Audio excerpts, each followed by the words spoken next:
नमस्कार. अजितच्या चव या चॅनलमध्ये आपणा सर्वांचं स्वागत. आज मी पहा ज्याला कळना किंवा कोंडा असं म्हणतात ना, गव्हाचं पीठ दळून आणलं तर खूप जाड आलं. त्याच्या पोळ्या केल्या तर कडक होतात म्हणून चाळणीने चाळून काढला. खरं तर रोज आपण ते चाळत नाहीये आणि याच्यात फायबर खूप असतं आणि जीवनसत्वही खूप आहेत. म्हणून काय केलं, हा कोंडा चाळून काढला. त्याचे ना आई मुटके खूप बनवायचे. आई, आजी माझी त्या काकू मावशी सुद्धा त्या काळामध्ये ना शेवायची सोजी घेतली की त्याच्या कोंड्याच्या करायच्या, ज्वारीच्या कोंड्याच्या करायच्या, राळ्याच्या करायच्या. तर मी आज गव्हाचा जो कोंडा काढला त्याचं करणार आहे.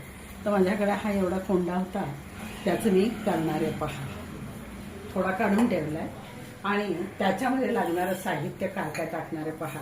हरभऱ्याची थोडीशी डाळ आहे, ती भिजून ठेवली होती, ती मी त्याच्यामध्ये टाकलेली आहे. पहा, खूप छान लागते मध्ये मध्ये टसटस. कांदा जो आहे तो कांदा एक मध्यम आकाराचा कांदा घेतलेला आहे, तो त्याच्यामध्ये टाकलेला आहे. नंतर वाटलेली मिरची हिरवी 3-4 मिरच्याचा भेला आहे तो टाकला आहे. त्याच्यातही थोडी हळद आहे. त्यानंतर थोडं लाल तिखट बॅडगीचं आणि आपल्या चवीचं तेही त्याच्यात टाकलं पहा. नंतर थोडीशी हळद त्याच्यात टाकलेली आहे. हिंग त्याच्यात थोडं टाकलेलं आहे. जिरंही थोडं त्याच्यामध्ये टाकायचं आपल्याला. ते पहा, ते जिरंही टाकलेली त्याच्यामध्ये. आणि आता राहिलं फक्त आपलं काय माहिती आहे का, मीठ. पण याच्यात मीठ असल्यामुळे मी थोडं कमी टाकलंय, तर चवीपुरतंच मीठ आता त्याच्यामध्ये मी टाकणार आहे. आणि हे सर्व एकत्र करायचं, असं चोळून घ्यायचं चांगलं.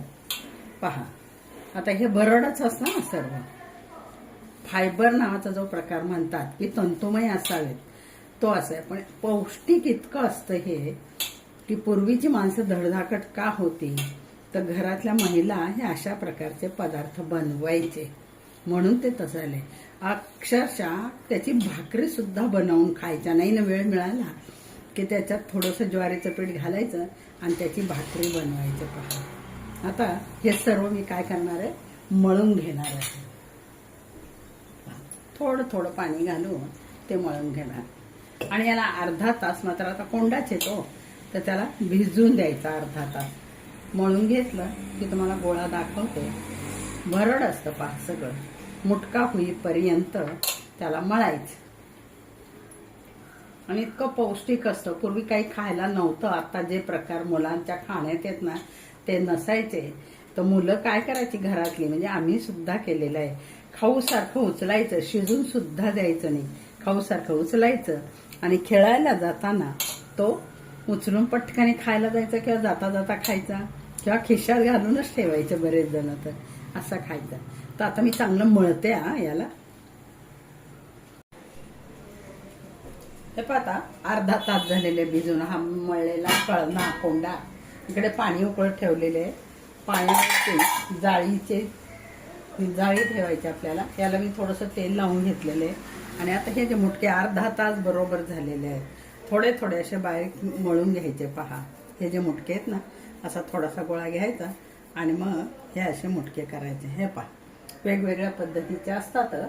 तर हे छोटे छोटे करून असे सर्व मुटके घ्यायचे आणि बरोबर 20 मिनिटं त्याला वाळून द्यायचं. पहा, हे पहा, हे असे ठेवायचे मुटके करून.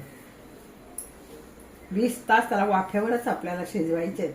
तर ते 20 तास आपल्याला 20 मिनिटं ते ठेवले पाहिजे. पाणी उकळते. गॅसही आता मोठा करायचा आपल्याला.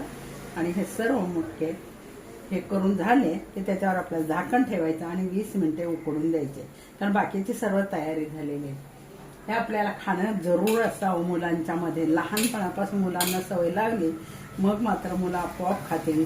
करून डब्याला जरी दिले तर मुले आवडीने खातील डब्यांमध्ये. पण आत्ताच्या गृहिणींना वेळही नसतो तितकासा करायला, म्हणून काय करतात, हे टाळतात. पण सुट्टीच्या दिवशी म्हणा, पौष्टिक असं आपण प्रोटीनचे मोठमोठे भारी भारी किमतीचे काय आणतो, डब्बे आणतो बघा विकत. आणि पैसाही आपला जातो त्याच्यात, पण मुलांना पौष्टिक मिळत नाही. बरं मिळेल ते निर्भेळ असं मिळेलच असं नाही. आपल्याला आता सध्या माहितीच आहे खाद्यपदार्थ कसे मिळतात ते. तर मग हे मुटके हे पहा, हे अशा पद्धतीने करायचे.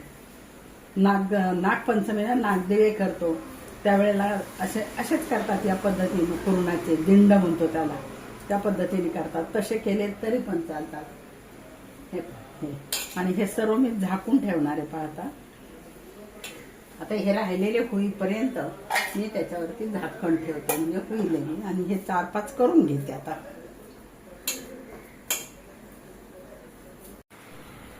हे पहा, पहिले मी 7-8 टाकले होते, ते झालेले. आता हे दुसरे त्याच्यामध्ये टाकते. चुकून वाळवायचे असं बोललं गेलेलं आहे, तसं नव्हे, वाफवायचे आपल्याला. पहा इथे वाफ त्यांची घ्यायला चाललेली आहे. इथे ठेवलेत आणि 20-25 मिनिटं म्हटलं तरी चुलीवर तर काय लवकर शिजतं ते, म्हणून पटापट व्हायचं. आता आपलं गॅसवर आहे, तर पहा हे असे ठेवलेले आहेत. आणि आता पाणी याच्यामध्ये चांगलं, तर आपण फक्त त्या 20 मिनिटाची चांगली वाफ त्याला द्यायची. पहा बाकी वाफ सगळी बंद दिसते सगळीकडून, बरोबर होतील. आता मग हे पहा 25 मिनिटं झाले मी वाफ्यावर ठेवलेलं आहे. चुलीवर लवकर शिजतात खरं तर, पण गॅसवर आपल्याला वेळ लागतो. आणि आता हे आपण काढून घेणार आहोत. आणि काढून घ्यायच्यात आपल्याला. पहा सुंदर वास सुटलाय त्याचा.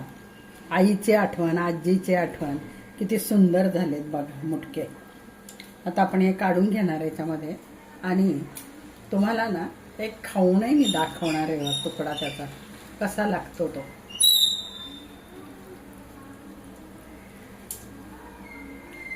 हे बद्धकोष्ठतेचे त्रास असतात ना ज्यांना, वयस्कर माणसांना, त्यांना हे फार पौष्टिक असतं. मुलांना लहानपणापासून आपण सवय लावली तरच मुलं खातात. नाही तर आपण एकदम काहीतरी करतो आणि मग नाही खात कोणी, म्हणून सर्वांच्या ताटात येईल असं जर बनवलं. हे पहा आपले मुटके तयार झालेत. पहा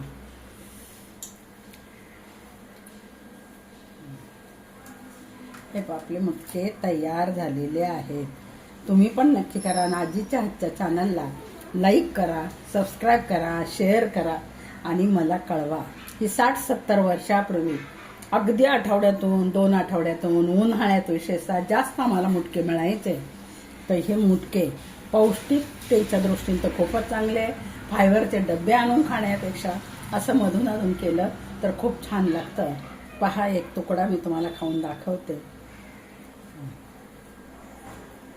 वा, अप्रतिम चव झालेली, अगदी आईच्या आणि आजीच्याच हातची. मी बनवली, तुम्ही पण बनवा आणि मला कमेंटद्वारे जरूर कळवा.